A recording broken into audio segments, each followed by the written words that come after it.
Thank you, Madam Speaker. This Congress has authorized $115 billion to Ukraine. My amendment would ensure that this defense appropriations bill sends no more. $115 billion is an astonishing amount of money, especially when you consider that our nation sits atop a $33 trillion debt, and we are facing $2 trillion annual deficits.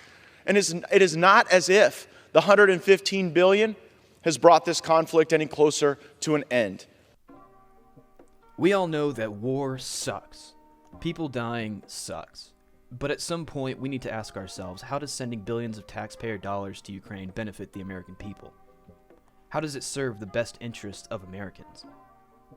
Do we really need to send billions of dollars so Ukraine can buy a missile from Raytheon so they can blow up Vladimir huddling in some trench, who's only there because he got drafted from a small village in the middle of nowhere?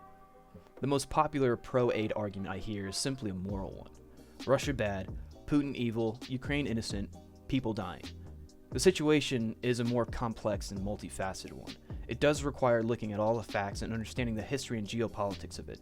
But I'm not here to defend the actions of Russia or explain in detail its political relationship with Ukraine over many decades. To put it simply, we should not be sending foreign aid to fund a foreign war that has nothing to do with us when we can't even take care of our own people. We can't even control our homeless epidemic. We can't even take care of our own sick and dying. We can't take care of our veterans who find it difficult to function in normal society because they got PTSD from fighting a pointless foreign war we should have never been in, and our government has turned its back on them. Some people argue that by continuing to send money is actually prolonging the war and causing more deaths. Imagine the good that money can directly do for the American people and not the defense contractors, politicians, and corporations benefiting from a war.